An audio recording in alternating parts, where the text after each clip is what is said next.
ونصلي على رسوله الكريم أما بعد. جیسا سبق میں سے ایک بات ہے کہ وہ آج پڑھ لیتے ہیں. 10 روز کمائی اس کے فقہاء نے کچھ درجے بیان کیے کمانے کے درجات. پہلا درجہ فرض ہے، دوسرا درجہ مستحب ہے، تیسرا درجہ مباح یعنی جائز ہے، اور چوتھا درجہ حرام ہے. بعض کمائیاں ایسی ہیں جو فرض ہیں، بعض کمائی مستحب ہے، بعض جائز ہے، اور بعض کمائی حرام بھی ہے. تو فرض درجہ یہ ہے کہ اتنا مال کمائے اپنی ضروریات پوری کر سکے. نمبر 2، جو اس کی عیال میں ہیں ان کی ضروریات پوری کر سکے، جیسے بیوی بچے اور بوڑھے والدین. اور اگر اس کے اوپر قرضے چڑھے ہوئے ہیں تو ان قرضوں کو ادا کر سکے.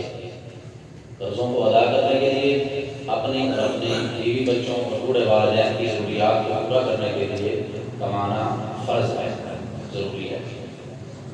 اور اسی کے تحت چند مسئلے لکھے ہیں.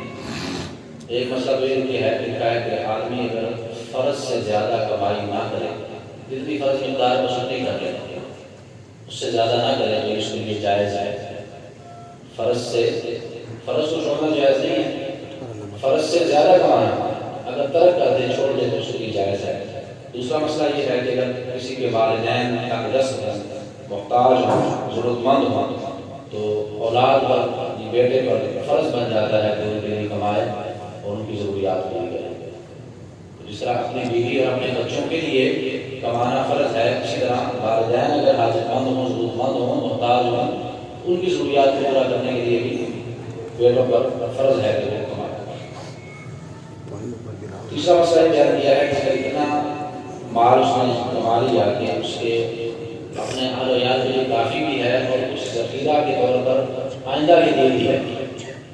ایک ہے وقتی ضرورت، ایک ہے آئندہ کے لیے ذخیرہ کے طور پر رکھ لینا کہ کسی موقع پر کام آئے گا، غمی میں، خوشی میں، کسی سفر میں، کسی حاجت میں. تو اس کی بھی گنجائش ہے، نہ فرض ہے، نہ واجب ہے، نہ مستحب ہے. گنجائش ہے کہ مال کو وقتی ضرورت کے ساتھ، وقتی ضرورت پورا کرنے کے لیے کمانے کے ساتھ ساتھ ذخیرہ کے طور پہ کمانا، اس کی بھی گنجائش ہے. دوسرا درجہ ہے مستحب کا. مستحب یہ ہے کہ جو مقدار فرض ہے، فرض مقدار سے زائد کمانا، لیکن مقصد کیا ہو؟ فرض مقدار سے زائد کمانے کا مقصد فقیر کی ہمدردی اور عزیز و اقارب کے ساتھ صلہ رحمی، محتاجوں اور ضرورت مندوں کی ہمدردی کرنا اور عزیز و اقارب کے ساتھ صلہ رحمی کرنا، یہ مقصد ہو. ضرورت سے زائد کمانے کا یہ مقصد ہو کہ میں اس سے فقراء اور محتاجوں کی ضرورت پوری کروں گا، اللہ کے بندوں کی ضروریات پوری کروں گا، اور اپنے عزیز و اقارب رشتہ داروں میں سے جو کمزور ہوگا اس کے ساتھ صلہ رحمی کروں گا. تو ایسی کمائی میں کوشش کرنا نفل عبادت سے افضل ہے. ایک آدمی نفل پڑھ رہا ہے اور ایک آدمی اس کی ضرورت سے زیادہ کما رہا ہے، اس کے ساتھ میں دوسرے مسلمان بھائیوں کی ضروریات پوری کروں گا جو محتاج و ضرورت مند ہوں گے، اور اسی طرح میں صلہ رحمی کروں گا، اپنے عزیز و اقارب کو بھی دوں گا. تو اس طرح ضرورت سے زائد کمانا، اس کا درجہ نفل عبادت سے بھی بڑا ہوا ہے، زیادہ ہے. تیسرا درجہ مباح کا ہے، جائز کا ہے. وہ یہ ہے کہ زینت کے لیے اور دولت مندی کے لیے کمانا، زینت کے لیے اور دولت مندی کے لیے کمانا، یہ مباح درجہ ہے، جائز ہے. چوتھا درجہ حرام ہے کہ ضرورت سے زائد مال کماتا ہے اور مقصد کیا ہوتا ہے کہ میں زیادہ دولت مند بن کر دوسروں پر فخر کرتا ہوں، دوسروں پر فخر کرتا ہوں کہ میرے اتنے پلاس ہے، اتنی دکانیں، اتنی گاڑیاں، اتنا مال، بینک بیلنس ہوتا ہے. تو یہ دوسروں پر فخر کرنے کے لیے زیادہ دولت کماتا ہے، تو اس کو فقہاء نے حرام اور ناجائز لکھا ہے. اس کے بعد ایک مسئلہ لکھا ہے کہ جس شخص کے پاس ایک دن کی خوراک کا انتظام ہو، ایک دن کی روزی کا انتظام اس کے پاس موجود ہو، تو اس کے لیے خوراک کے لیے سوال کرنا ناجائز اور حرام ہے. ایک دن کی روزی موجود ہے، پھر وہ مانگتا ہے، سوال کرتا ہے اپنی خوراک کے لیے، اس کے لیے مانگنا حرام ہے اور دینے والوں کے لیے دینا حرام ہے، ناجائز. جیسے کہ عام طور پہ جو پیشہ ور فقراء ہوتے ہیں ان کے پاس کافی کچھ ہوتا ہے، ایک دن کیا ان کے پاس شاید آپ سے زیادہ مال موجود ہو، گاڑیاں ان کے پاس موجود ہوں، ان کیونکہ سنا کے بعض گاڑیوں پہ آتے ہیں فقیروں کو، کاروں پر، موٹر سائیکلوں پر، مختلف جگہوں پر چھوڑ جاتے ہیں. ان کے پاس اپنی گاڑیاں موجود ہیں، ان کے پاس بہت کچھ مال موجود ہوتا ہے، تو ایسے فقراء کو دینا ان کے بارے میں شریعت کا حکم یہ ہے کہ ان کی حوصلہ افزائی کرنی چاہیے، ان کی حوصلہ افزائی نہیں کرنی چاہیے. ہاں واقعہ اگر فقیر ہو، واقعہ اگر تنگدست ہو، حاجت مند ضرورت مند ہو، اس کو دینا تو شریعت کا حکم ہے. انسانی ہمدردی کے کام اس کو دینا، اخلاقی طور پہ دینا یہ ضروری ہے. لیکن جس کے پاس موجود ہو اور سائل نے سوال کر کے جمع کیا ہو، جتنا مال اس نے جمع کیا ہے مانگ کر، وہ سارا کا سارا مال خبیث کے حکم میں ہے، ناپاک مال کے حکم میں ہے، اس کے لیے استعمال کرنا جائز ہے. آج کے سبق میں ہے کہ وسائل کے معاش کے وسائل، کمانے کے مختلف اللہ نے وسائل اور ذریعے رکھے ہیں. 4 بڑے وسائل ہیں، اور آج دنیا میں جتنے بھی وسائل کمانے کے ہیں وہ چاروں کے، وہ سارے کے سارے چاروں کے تحت ہیں. 4 بڑے بڑے ذریعے ہیں مال کمانے کے. پہلا ذریعہ ہے تجارت، دوسرا ذریعہ ہے زراعت، کاشتکاری، کھیتی باڑی، اور تیسرا ذریعہ ہے صناعت یعنی کاریگری، فیکٹریاں بنانا، فیکٹریوں سے مال تیار کرنا، کارخانوں میں مال تیار کرنا. اور چوتھی ہے تجارہ. تجارہ کا معنی کرایہ پر دینا لینا، یہ مزدوری اس میں آ گیا. مزدور کو آپ اجرت پر لیتے ہیں اور اس سے سارا دن کوئی کام لیتے ہیں، پھر اس کو اس کے دن کی مزدوری اجرت دی جاتی ہے، اس میں آ گیا. اس طرح ملازم جو ہوتا ہے کسی محکمے کا، چاہے کوئی بھی محکمہ ہو، وہ بھی اجارے میں آتا ہے. ملازم 1 مہینہ تک اس محکمے کا کام کرتا ہے، مہینے کے آخر میں اس کو پورا مہینے کام کرنے کی اجرت دی جاتی ہے. اسی طرح معاوضہ پر کسی سے کام لینا، تو ساری چیزیں اجارے میں. یہ 4 بڑے بڑے ذریعے ہیں معاش کے: تجارت، زراعت، صنعت اور اجارہ. دنیا میں جتنے کام ہو رہے ہیں وہ سارے ان چاروں کے تحت ہی آتے ہیں، اور ان کا ذکر اللہ تعالیٰ نے قرآن پاک میں بھی کیا ہے. ایک آیت یہ ہے: اللہ الذی خلق السماوات والارض، اللہ وہ ذات ہے جس نے پیدا کیا ہے آسمانوں کو اور زمین کو. وانزل من السماء ماء، اور نازل کیا آسمان سے پانی، بارش. فاخرج به من الثمرات، اور اس پانی کے ذریعے سے اللہ تعالیٰ نے پھل نکالے، ثمرات نکالے. کیوں؟ رزقا لکم، تمہاری روزی کے لیے، جس میں زراعت کا ذکر ہے. وسخر لکم الفلک تجری لتجری فی البحر بامرہ، اور اللہ نے تمہارے لیے سمندر کو مسخر کر دیا ہے تاکہ اس پر کشتیاں، دریا کے اوپر، سمندر کے اوپر کشتیاں اور جہاز چلے. کس مقصد کے لیے؟ کس وجہ سے؟ کس کے حکم سے؟ اللہ تعالیٰ کے حکم سے. اور مقصد کیا ہے؟ تجارت، کشتیوں کے چلنے سے، جہازوں کے چلنے سے، تاکہ تم اللہ تعالیٰ کا فضل تلاش کرو. تو اس میں تجارت کا ذکر ہے. وسخر لکم الانہار، اللہ نے تمہارے لیے نہروں دریاؤں کو مسخر کیا، تابع کیا. وسخر لکم الشمس والقمر، اللہ تعالیٰ نے کام میں لگایا تمہارے لیے سورج اور چاند کو. سورج اور چاند کا تعلق جس طرح روشنی دینا ہے، اس طرح پھلوں کے ساتھ اس کا تعلق ہے. سورج کی تابش کے ساتھ اور چاند کی روشنی کے ساتھ پھلوں کا بھی تعلق ہے. کسی سے پکتے ہیں اور کسی سے مٹھاس پیدا ہوتی ہے. وسخر لکم اللیل والنہار، اور اللہ نے تابع کیا ہے، تمہاری خدمت میں لگایا ہے دن اور رات کو، یہ بھی تمہارے فائدے کے لیے.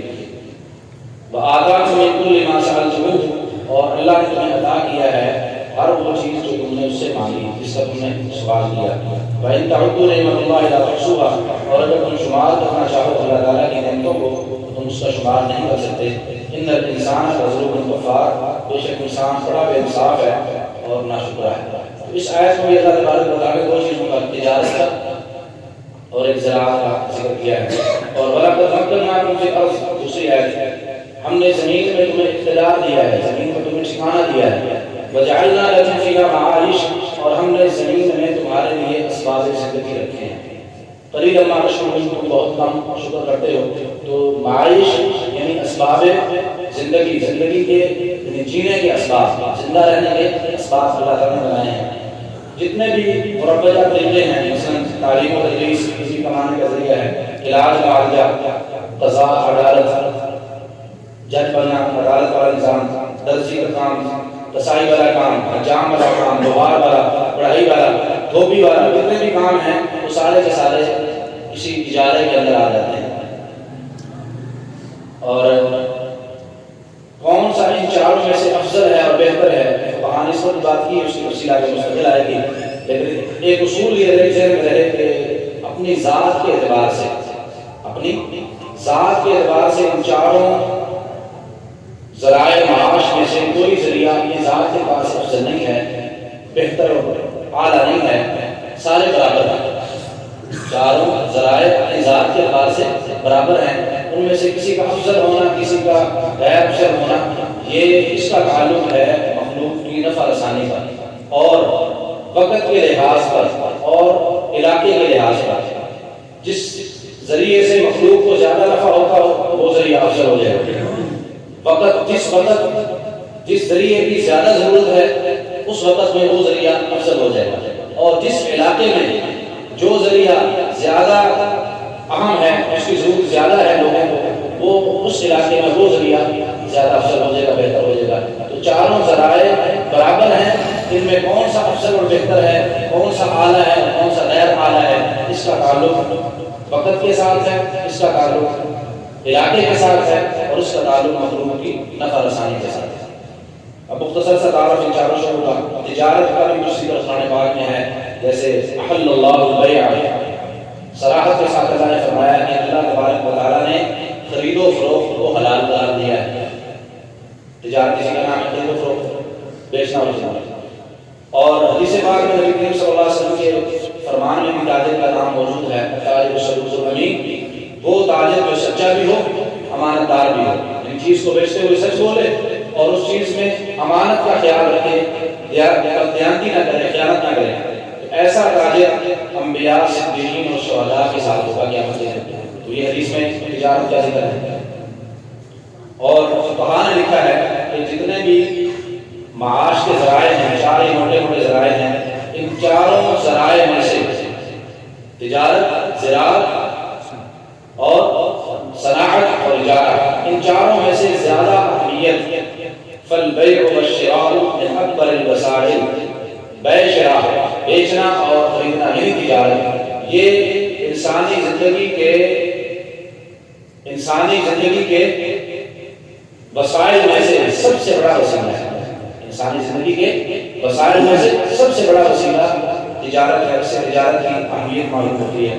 اور دوسرا ذریعہ ہے زراعت۔ زراعت کا ذکر بھی قرآن پاک میں ہے، جیسے آپ نے واقعہ پڑھتے ہیں، اس میں ہے افرأیتم ما تحرثون، افرأیتم ما تحرثون اانتم تزرعونه ام نحن الزارعون لو نشاء لجعلناه حطاما فظلتم تفکهون انا لمغرمون بل نحن محرومون۔ اس میں اللہ تبارک و تعالیٰ نے زراعت کا ذکر فرمایا ہے، سوالیہ انداز میں اللہ تعالیٰ نے انسانوں سے پوچھا ہے، سوال کیا ہے اللہ تعالیٰ نے سوالیہ انداز میں، افرأیتم، بھلا یہ تو بتلاؤ، یہ جو تم کھیتی کرتے ہو، کھیتی باڑی کرتے ہو، ما تحرثون، جو تم کھیتی باڑی کرتے ہو، انتم تزرعون، کیا تم اس کو اگاتے ہو، ام نحن الزارعون، یہاں اگانے والے ہیں، تم تو بیج ڈال کے آ جاتے ہو، بیج پرندے کھا رہے ہیں، کیڑے کوڑے کھا رہے ہیں، تمہاری اس پر کوئی حفاظت نگرانی نہیں۔ اور کیا بیج ڈالنا سے تمہارا کام ہے، کھیتی تیار کر کے ہل چلا کے بیج ڈال دینا، باقی اگانا وہ تم اگاتے ہو، یہاں اگاتے ہیں۔ اللہ تعالیٰ فرماتے ہیں لو نشاء لجعلناه حطاما، اگر ہم چاہیں تو اس کو چورا چورا بنا دیں، جس کو تم نے بیج کو ڈالا ہے، جس سے تمہیں امید ہے کہ گندم ملے گی، چاول ملے گی، اگر اللہ تعالیٰ چاہے اس کو ضائع کر دیتا۔ زمین کا کام کیا ہے، وہ گلا سے ڈال دیتی چیز، زمین میں تو لوہا بھی گل سے جاتا ہے، بیکار ہو جاتا ہے، لیکن وہ بیج ہے وہ نرم ہو کر اللہ تعالیٰ اس کو کاٹ کے اس میں سے چھوٹا سا کمپل سے نکال کر پھر اس کو بڑا کر کے کمان چلاتے ہیں۔ تو زمین کا کام تو لوہے کو بھی کھا جانا ہے، لیکن بیج کو نہیں کھاتی، بیج کو محفوظ کرتی، اس میں سے اگاتی ہے۔ افرائیتم ما تحرثون، جو کھیتی تم کرتے ہو، کھیتی باڑی کرتے ہو، کیا تم اس کو اگاتے ہو، یہاں اگاتے ہو؟ اگر ہم چاہیں تو اس کو چورا چورا بنا لیں، پھر تم کیا کرو گے؟ فضلتم تفکہون، تم باتیں بناتے رہ جاؤ گے، تو تم باتیں کرتے رہ جاؤ گے، باتیں بناتے رہ جاؤ گے، کیا باتیں کرو گے؟ انا لمغرمون، تو چٹی پڑ گئی، اصل بھی کیا، اصل بیج وہ بھی گیا، اصل سرمایہ گیا، بل نحن محرومون، بلکہ ہم محروم ہی ہو گئے، ہمارے پلے چڑھا ہی نہیں۔ اس طرح کی باتوں کے علاوہ تمہارے پاس کچھ نہیں ہوگا۔ تو اس میں بتایا گیا ہے کہ کاشتکاری جو تم کرتے ہو، تمہارا کام سے بیج ڈالنا ہے، آگے اس کو اگانا۔ ان اللہ خالق الحب والنوى، اللہ تبارک و تعالیٰ یہ جو دانے کو دوسرے کو پھاڑتا ہے، اس میں سے پھر کمبل چھوٹی سی نکال کر اس پہ پروان چڑھاتا ہے۔ تو اس میں بتا دیا گیا کہ کاشتکاری بھی ایک عمل ہے، کاشتکاری بھی ایک عمل ہے جس کے ساتھ انسان کی ضروریات بھی وابستہ ہیں۔ اور ایک حدیث پاک میں آتا ہے کہ جو مسلمان کو درخت لگاتا ہے، پھلدار درخت، اس پھل میں سے کوئی درندہ کھا لیتا ہے، کوئی پھل گرا ہوا انسان کھا لیتا ہے، یا اس پھل میں سے کوئی جانور کھا لیتا ہے، تو جو کھانا کھاتا ہے، اس پھل میں سے جو چیز کھاتا ہے، ہر دانے کے بدلے میں اللہ تبارک و تعالیٰ اس کو صدقے کا ثواب دیتا ہے۔ تو یہ اس سے معلوم ہوا کہ کھیتی کرنا، کاشتکاری کرنا، درخت لگانا یا کھیتی باڑی کرنا، یہ بھی ایک معاش کا ذریعہ ہے جس کا ذکر قرآن پاک میں اور حدیث پاک میں موجود ہے۔ تیسرا ذریعہ ہے صنعت و حرفت، کاریگری، جسے دستکاری کہتے ہیں، ہاتھ سے چیزیں تیار کرنا، کسی مشین کے ذریعے سے وہ چیزیں بنانا، جیسے فیکٹری میں چیزیں تیار ہوتی ہیں، کارخانوں میں چیزیں تیار ہوتی ہیں، تو یہ صنعت و حرفت یہ بھی ایک وسیلہ ہے، ذریعہ ہے معاش کا۔ اور لکھا ہے علامہ ظفیر رحمۃ اللہ علیہ نے کہ جتنی بھی صنعتیں اس وقت انسان کے پاس موجود ہیں، کپڑا بنانے کی صنعت، جوتا بنانے کی صنعت، لباس کو سینے کی صنعت، کاغذ کی صنعت، لکھنے کی صنعت، پرنٹنگ کی صنعت، جتنی بھی صنعتیں انسان کے پاس اس وقت موجود ہیں، وہ سب کی سب اللہ تبارک و تعالیٰ نے وحی کے ذریعے سے، انبیاء کے ذریعے سے ان کی تعلیم انسان کو دی ہے، ورنہ انسان کو کیا پتا کپڑا کیسے بنایا جاتا ہے۔ تمام صنعتوں کی، بلکہ لکھا ہے علماء نے کہ اللہ تبارک و تعالیٰ نے حضرت نوح علیہ السلام سے پہلے جتنے نبی بھیجے ہیں، آدم سے لے کر نوح علیہ السلام تک جتنے انبیاء آئے ہیں، وہ سارے کے سارے انسان کو تمدن سکھاتے رہے ہیں۔ کلمہ لا الہ الا اللہ سب کے پاس تھا، بنیادی عقیدہ اور نظریہ سب انبیاء کے پاس تھا، لیکن احکام اور شریعت نہیں تھی، احکام اور شریعت نہیں تھی۔ وہ دنیا میں رہنا سہنا سکھاتے تھے، گھر کیسے بنانا ہے، لباس کیسے بنانا ہے، اپنی ضروریات کیسے پوری کرنی ہے، زمین میں سے اللہ نے جو خزانہ رکھا ہے لمبے علاج والا، اس کو کیسے نکالنا ہے۔ یوں کھیتی کو پہلے پانی لگاؤ، پھر اس کو ہل چلاؤ، پھر اس میں بیج ڈالو، تو یوں تمہیں اس سے اناج ملے گا، غلہ ملے گا۔ تو یہ ساری چیزیں اللہ تبارک و تعالیٰ نے بذریعہ وحی انبیاء کرام علیہ السلام کے ذریعے انسانوں تک پہنچائی ہیں۔ تمام صنعتیں، تمام حرفتیں، تمام کاریگریاں اللہ تبارک و تعالیٰ نے انبیاء کے ذریعے انسانوں تک پہنچائی ہیں۔ اور ایک حدیث پاک میں صنعت و حرفت کی فضیلت آئی ہے۔ رسول اللہ صلی اللہ علیہ وسلم نے فرمایا ما اکل احد طعاما قط خیر من ان یاکل من عمل یده، سب سے بہترین کھانا جو انسان کھاتا ہے، سب سے بہترین لقمہ جو انسان کھاتا ہے، وہ لقمہ ہے اس نے اپنے ہاتھ سے محنت کر کے کھایا، اپنے ہاتھ سے کوئی چیز تیار کر کے، اپنے ہاتھ سے کوئی چیز بنا کر کے اس کو پھر بیچا، اس سے جو لقمہ اس نے حاصل کیا وہ سب سے بہترین لقمہ ہے۔ جیسے ٹوپی بنائی اپنے ہاتھ سے، جوتا بنایا اپنے ہاتھ سے، کوئی بھی اپنے ہاتھ سے چیز بنائی تو اس کو بیچا اور پھر اس سے جو رزق حاصل کیا وہ سب سے بہترین لقمہ ہے۔ اور فرمایا نبی کریم صلی اللہ علیہ وسلم نے کہ اللہ تعالیٰ کے نبی داؤد علیہ السلام کان یأکل من عمل یدہ، وہ بادشاہ ہونے کے باوجود اپنے ہاتھ سے کما کر، اپنے ہاتھ سے عمل کر کے کھایا کرتے تھے۔ بادشاہ حضرت داؤد علیہ السلام، اللہ نے بھی بادشاہی کو عطا فرمائی تھی، ان کا بیٹا سلیمان وہ بھی بادشاہ تھا، لیکن رزق کمانا اس کا ذریعہ انہوں نے اپنے ہاتھ کی دستکاری رکھی تھی۔ زمبیل یا اس طرح کی کوئی چیز بنا کر، ٹوپیاں بنا کر، کوئی چیزیں بنا کر، اور لوہا اللہ تعالیٰ نے ان کے لیے نرم کر دیا تھا، لوہے سے زرہیں بنا کر، لوہے سے خوف بنا کر، جو جنگی لوگ کی سر پہ کہتے ہیں لباس لوہے کا، وہ تیار کر کے بیچا کرتے تھے، اس سے اپنے رزق کا انتظام کیا کرتے تھے بادشاہ۔ اور اس طرح ایک حدیث میں رسول اللہ صلی اللہ علیہ وسلم نے فرمایا، حضرت خالد رضی اللہ تعالیٰ عنہ کہتے ہیں کہ جناب رسول اللہ صلی اللہ علیہ وسلم سے پوچھا گیا انسان کے لیے کسب معاش کا ذریعہ سب سے بہتر کون سا ہے، مال کمانے کا، روزی کمانے کا سب سے بہترین ذریعہ کون سا ہے؟ تو آپ نے سامنے فرمایا دستکاری، ہاتھ سے کام کرنا۔ اور اسی طرح بعض روایات میں لکھا ہے کہ حضرت زکریا علیہ السلام بڑھئی کا کام بھی کیا کرتے تھے اور سلائی کا کام بھی کرتے تھے، بڑھئی والا کام بھی اور کپڑا سینے والا کام بھی۔ اور ادریس علیہ السلام کپڑا بننے کا کام کرتے تھے، کپڑا بنا کرتے تھے، اون سے، سوت سے کپڑا بنا کرتے تھے اور اس سے اپنا معاش چلاتے تھے۔ اور چوتھی چیز ہے جو ذرائع معاش میں سے بڑا ذریعہ ہے، اجارہ، مزدوری اور کرایہ داری۔ مزدوری اور کرایہ داری مطلب یہ کسی کا کام کرنا اور اس کو اجرت لینا، چاہے وہ اجرت یومیہ لی جائے، چاہے وہ اجرت ہفتے بعد لی جائے، چاہے وہ ماہانہ بنیاد پر لی جائے، جتنے بھی شعبے ہیں سارے اس اجارے کے اندر آ جاتے ہیں، جتنی ملازمتیں ہیں سب اس میں آ ہیں۔ پولیس کا محکمہ ہو، فوج کا محکمہ ہو، سرکاری غیر سرکاری کو ملازم ہو، سارے ملازم اجارہ کے اندر آ جاتے ہیں کہ وہ اپنا وقت دیتے ہیں، اپنی محنت دیتے ہیں، اور جو محنت لیتا ہے اسے، جو کام دیتا ہے اسے وہ اس کا عوض اور معاوضہ بدلا دیتا ہے، یہ اجارہ ہے۔ حدیث پاک میں اجارے کی بنیاد بھی حدیث پاک میں موجود ہے۔ ایک تو حضرت موسیٰ علیہ السلام کا مشہور واقعہ ہے۔ حضرت موسیٰ علیہ السلام جب فرعون کے ڈر سے بھاگ کر مدین میں آ گئے تھے تو شعیب علیہ السلام کے پاس قصہ تفصیلی ہے، اس میں ذکر ہے کہ حضرت شعیب علیہ السلام نے حضرت موسیٰ علیہ السلام سے کہا تھا کہ میں آپ کو اجرت پر رکھنا چاہتا ہوں، آپ کو اجرت پر رکھنا چاہتا ہوں، 10 سال تک آپ میری بکریاں چرائیں گے۔ تو یہ قرآن پاک میں اس اجارے کا ذکر موجود ہے، اور حدیث پاک میں بھی ہے، رسول اللہ صلی اللہ علیہ وسلم کا فرمان ہے کہ کوئی بھی اللہ تعالیٰ کا نبی ایسا نہیں ہے جس نے بکریاں نہ چرائی ہیں۔ اللہ کے جتنے پیغمبر بھی ہوئے ہیں سب نے بکریاں چرائی ہیں، اور اپنے بارے میں رسول اللہ صلی اللہ علیہ وسلم نے فرمایا کہ میں نے بھی مکہ مکرمہ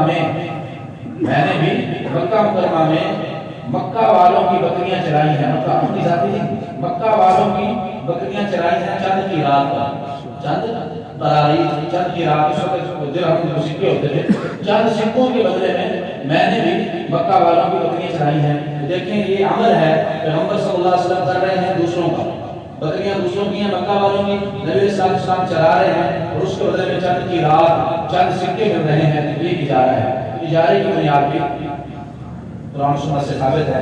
اب یہ جو اللہ تعالیٰ نے معیشت ہے، معیشت کے جو اسباب ہیں یہ اللہ نے تقسیم کیے ہیں خود، جس طرح اللہ تبارک و تعالیٰ نے شریعت نکالی ہے، عبادات کا حکم دیا ہے، عقائد و نظریات اور اخلاقیات کی تعلیم دی ہے، اسی طرح اللہ تبارک و تعالیٰ نے معیشت کی نسبت کی اپنی طرف کی۔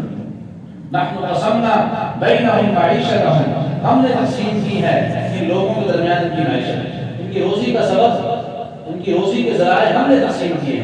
یہ قدرتی، اسے کہتے ہیں قدرتی نظام، کسی انسان کا بنایا ہوا نہیں، فطرتی اور قدرتی نظام ہے کہ اللہ تبارک و تعالیٰ نے معیشت کی تقسیم اپنے پاس رکھی ہے، کسی کے ذمہ کوئی کام لگا دیا، کسی کے ذمہ کوئی کام لگا دیا، کوئی اجتماعی کانفرنس نہیں ہوئی تھی لوگوں کے درمیان، کانفرنس کر کے گول میں سے رنگا میں کانفرنس کی ہو، اس میں سب نے اجماع کر لیا ہو کہ جھنگ والے جو کپڑا بنایا کریں گے، فیصلہ آباد والے جوتے بنایا کریں گے، فلاں شہر والے یہ بنایا کریں گے، فلاں محلے والے یہ چیز بنایا کریں گے۔ اللہ تبارک و تعالیٰ نے خود بخود قدرتی طور پر ہی کسی کے دل میں ڈال دیا کہ تو جوتے بنا، کسی کے دل میں ڈال دیا کہ تو کپڑا بنا، کسی کے دل میں ڈال دیا کہ کپڑا بیچنے کی دکان بنا، جوتا بیچنے کی دکان بنا۔ تو اللہ تبارک و تعالیٰ نے ضروریات انسان کے ساتھ لگائی، اور ان ضروریات کو پیدا کرنے کے لیے، ضروریات کو پورا کرنے کے لیے اللہ تبارک و تعالیٰ نے وسائل و ذرائع خود تقسیم کیے۔ نحن قسمنا بینہم معیشتہم فی الحیاۃ الدنیا۔ تو ہر انسان کو اللہ تبارک و تعالیٰ نے فطری طور پر صلاحیت دی ہے، ہر انسان نے پیدائشی طور پر کسی نہ کسی کام کی صلاحیت اللہ رکھ دی ہے، اور فطری طور پر اس کا ذہن اللہ نے مدری کر دیا۔ جیسے کوئی بچہ پڑھ رہا ہوگا تو کہتے ہیں کہ یہ ذہن پڑھائی کوئی نہیں، اس کا کام جو ہے، اس کا کام جو انجینئرنگ کی طرف ہے، اس کا کام فلاں کام، اس کا ذہن فلاں کی طرف ہے، اس کا ذہن فلاں کام کی طرف ہے، اس کو فلاں کام میں لگاؤ تو بڑا ترقی کرے گا۔ قدرتی طور پر اللہ تعالیٰ نے صلاحیت رکھی ہوتی ہے، ہر انسان میں یہ فطری صلاحیت ہے، یہ اللہ نے رکھی ہے، اور فطری صلاحیت کو استعمال کر کے انسانوں کی ضروریات، اپنی ضروریات بھی پوری کرتا ہے، اور دوسرے انسانوں کی ضروریات بھی مہیا کرتا ہے۔ اب یہ جو جتنے بھی ذرائع ہیں معاش کے، یہ اللہ نے ایسے بنائے ہیں کہ اگر ایک ذریعہ معاش کسی نے اختیار کیا ہوا ہے تو وہ ہزاروں ذرائع کا محتاج ہے۔ مثلا آپ کی اگر کپڑے کی دکان ہے تو کپڑا تو آپ کو اپنی دکان سے مل جائے گا، کپڑا آپ کی ضرورت ہے، کپڑا آپ کی ضرورت ہے۔ مثلا آپ کی جوتوں کی دکان ہے، جوتا بھی آپ کی ضرورت ہے، جوتے وغیرہ آپ نہیں چل سکتا، تو جوتا انسان کی ضرورت ہے۔ اگر ایک تاجر جوتوں کا ہے تو جوتے والی ضرورت اس کی دکان سے پوری ہو جائے گی، کہے گا میں دکان سے اپنی مرضی کا جوتا لے لوں گا، لیکن کپڑے کے لیے کہیں اور جانا پڑے گا، اور باقی ضروریات زندگی سینکڑوں ہیں، ان سب ضروریات کے لیے کبھی اس کو ڈاکٹر کے پاس جانا پڑے گا، کبھی اس کو کریانہ اسٹور پہ جانا پڑے گا، کبھی اس کو کپڑے کی دکان پہ جانا پڑے گا، کبھی اس کو گاڑی والے کے پاس جانا پڑے گا۔ تو یہ اللہ نے قدرتی نظام بنایا ہے کہ انسان میں ایک تو فطرت اللہ نے یہ رکھی ہے کہ انسان مدنی الطبع ہے۔ انسان کیا ہے؟ مدنی الطبع۔ انسان کی طبیعت اور فطرت اللہ نے یہ رکھی ہے کہ یہ مل کے رہنے کو پسند کرتا ہے، آبادی بناتا ہے، کالونی بناتا ہے، چھوٹی سی سوسائٹی بناتا ہے، وہ ایسا ایسا پھیل کے شہر بن جاتا ہے۔ پہلے جنگ چھوٹا سا تھا کسی دور میں، اب جھنگ کے آس پاس بھی جھنگی واقع ہے۔ جھنگ کا بھلے اردو بیان کریں تو جھنگ کے آس پاس بھی جھنگی واقع ہے۔ پہلے جھنگ واقع تھا دیواروں کے اندر، کسی دور میں قلعہ ہوتا تھا، دیواریں ہوتی تھی، اس کے دروازے ہوتے تھے، دروازوں سے باہر جو تھا وہ شہر کا وہ صحن کہلاتا تھا، شہر کی آبادی کی شہر کا صحن تھا۔ اب شہر کے صحن میں شہر واقع ہے۔ تو یہ اللہ تعالیٰ نے انسان کی مزاج بنائی ہے، مزاج بنایا ہے، انسان کی فطرت بنائی ہے کہ وہ اکیلا رہنے کو پسند نہیں کرتا، وہ آبادیاں بنا بنا کر مل مل کے رہتا ہے۔ کسی جگہ پر کوئی کالونی بن جائے تو آپ وہاں پر پلاٹ لے رہے ہیں تو آپ گھر نہیں بنائیں گے تب تک دو چار کے بارے میں پتہ نہ چل جائے کہ دو چار اور بھی گھر بنا رہے ہیں۔ اکیلا اپنے رہنا چاہیے جو جتنی بتائے وہاں کوئی ہے نہیں، جیسے پہلے دور میں بوڑھی مائیں کہاں کسی کا بھی بیٹھیوں کو جا نہیں گھیر آگے نہ کوئی آگے دینا چاہیے۔ تو اس طرح کی آبادی کو انسان پسند نہیں کرتا، اور اس طرح کی جگہ کو انسان نہیں پسند کرتا جہاں پر جو ساتھ بندے رہنا رہے ہیں۔ انسان کی یہ طبیعت فطرت بنائی، ایک فطرت انسان کی ہے۔ دوسرا یہ ہے کہ انسان اپنی ضروریات میں دوسرے کا محتاج ہے۔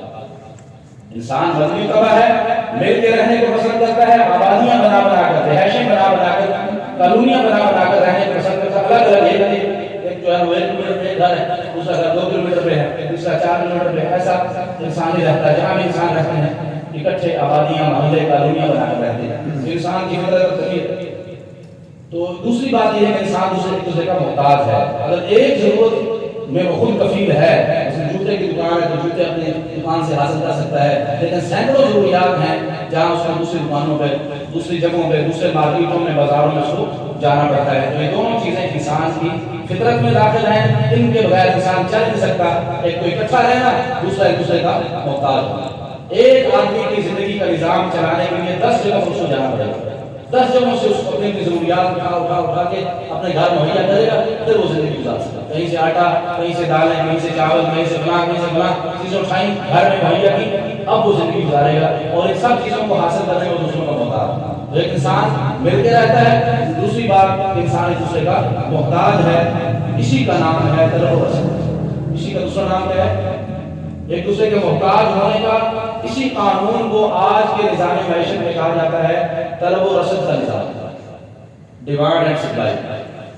ایک چیز بازار میں اگر وافر موجود ہے، بتائیے اس کا ریٹ کم ہوگا کیونکہ اس کی رسد خوب ہے، اس کی رسد، اس کا ریٹ اتنا زیادہ مہنگا نہیں ہوگا۔ ہاں البتہ کوئی جیسے آج کل کا ایک اور جو شیطانی عمل ہے جسے کہتے ہیں مصنوعی قلت، آٹے کی، چینی کی۔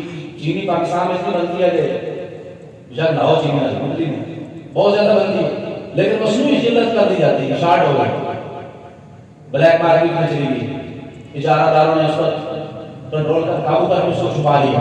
یہ مصنوعی قلت ہے۔ اگر مصنوعی قلت نہ کی جائے چیز میں، مارکیٹ کے اندر وہ چیز وافر موجود ہو تو اس کا قیمت کا ایک توازن برقرار رہے گا، صحیح قیمت رہے گی۔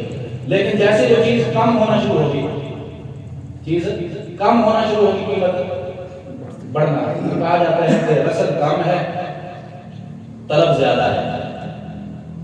چیز کی بازار میں، مارکیٹ میں رسد کم ہے، اس کی سپلائی کم ہے، لیکن ڈیمانڈ اور طلب دونوں کی زیادہ ہے۔ لینے والی چیز تھوڑی ہے، گاہک زیادہ ہے، چیز تھوڑی ہو، گاہک زیادہ ہو، چیز کو بہت مہنگی۔ جیسے ماسک آپ کے قریب دیکھ لیں، ماسک 5 روپے میں مہنگا ہے، وہ 5 روپے میں لیتا تھا، ایسے بڑے سے 5 روپے میں الحمد میڈیکل اسٹور پہ لکھا تو 5 روپے ماسک زیادہ ہے، وہ لیتے تھے، ڈبہ ایسے بڑا ہوتا ہے۔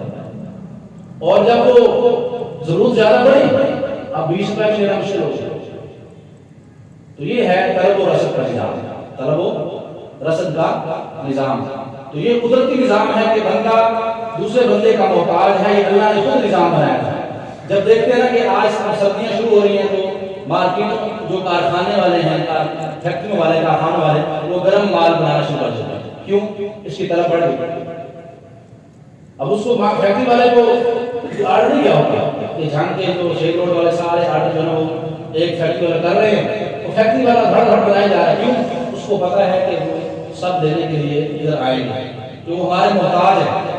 ان کی دکانیں تو ہیں بیچنے والی، لیکن بنانے والی مشینیں ان کے پاس نہیں، بنانا میں نے ہے، لے کر وہ اپنی دکانوں پر رکھیں گے. تو یہ ہے طلب و رسد کا نظام، ایک دوسرے کے محتاج ہونے کا نظام. یہ قدرتی نظام ہے. جب ایک چیز کی طرف بڑھ جاتی ہے قدرتی طور پر لوگ اس کو بنانا شروع کر دیتے ہیں. یہ قدرتی طور پر اب گرمیاں آئیں گی تو برف کی طرف بڑھ جائے گی. برف آپ کو بہت مشکل سے ملے گی اور مہنگی ملے گی. اور سردی میں پوچھے گی جیسے رانا صاحب لگا کر بیٹھے ہوئے کوئی آتے نہیں. تو یہ ہے طلب و رسد کا نظام. طلب و رسد کا نظام یہ قدرتی نظام ہے. اللہ تبارک و تعالیٰ نے اس کو اپنے ہاتھ میں رکھا ہے، قدرت دست قدرت میں رکھا ہے. ایک دوسرے کا محتاج بنا دیا. تمام انسان اپنی ضروریات کو پورا کرنے کے دوسروں کے پاس جائیں گے اور دوسروں کے دل میں ڈال دیا کہ تم یہ چیزیں بنا کر مارکیٹ میں پہنچاؤ. تو یہ طلب و رسد کا قدرتی نظام تھا. اگر اس میں مصنوعی جگہ بندی نہ کی جائے، مصنوعی رکاوٹیں نہ ڈالی جائیں، اس قانون کو صحیح طریقے سے چلنا دیا جائے تو کبھی مہنگائی آ سکتی، کبھی مہنگائی نہیں ہو سکتی. لیکن جب بھی طلب و رسد کے قدرتی نظام میں، ایک دوسرے کی باہمی احتیاج کے قدرتی نظام میں حکومت کی طرف سے ناجائز پابندیاں اور رکاوٹیں، گورنمنٹ کی طرف سے ناجائز پابندیاں، ناجائز رکاوٹیں جب آئیں گی تو طلب و رسد کا یہ قدرتی نظام بگڑے گا اور مہنگائی آسمانوں سے اور مہنگائی کا بھوت گھروں میں ناچے گا. تو یہ اللہ تعالیٰ نے باہمی احتیاج، جس کے دوسرے لفظوں میں کہہ سکتے ہیں طلب و رسد کا نظام، یہ قدرتی طور پہ بنایا ہے. اور اس کے ساتھ اللہ تبارک و تعالیٰ نے ہر ایک انسان تک اس کی روزی پہنچانے کا ذریعہ بنایا. جو مارکیٹ والے ہیں ان کو روزی مل رہی ہے، جو فیکٹری والے ہیں ان کو بھی روزی مل رہی ہے. اب یہ بات تھی کچھ 4 شعبے، 4 ذریعے معیشت کے. اب اس امت کے بارے میں کچھ بات ہے. یہ جو امت ہے یہ انفرادی امت نہیں. یہ امت انفرادی امت نہیں، یہ امت اجتماعی امت ہے. اس کا ہر طبقہ، اس امت کا ہر طبقہ دوسرے طبقے سے جڑا ہوا. یہ نہ کہ دین تو بس مولویوں کا کام ہے، مولوی جائے اور مسجد جانے اور درس جانے. ہمارے مارکیٹ کی طرح مولوی نہ ہے، ہماری مارکیٹ کے معاملات میں مولوی کی طرف اندازی نہ ہو. ہمارا تاجر کا طبقہ، تاجروں کا طبقہ وہ مسجد کے ساتھ مولوی کے ساتھ جڑا ہوا نہیں. بات غلط ہے.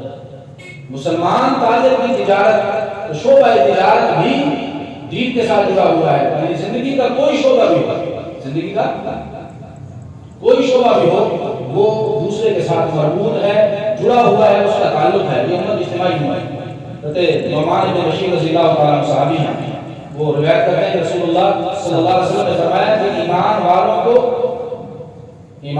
کو مسلمانوں کو ایک دوسرے پر رحم کرنے کے معاملے میں، مسلمانوں کو ایک دوسرے پر رحم کرنے کے معاملے میں، محبت کرنے کے معاملے میں، شفقت اور مہربانی کرنے کے معاملے میں ایک جسم کی طرح سمجھا.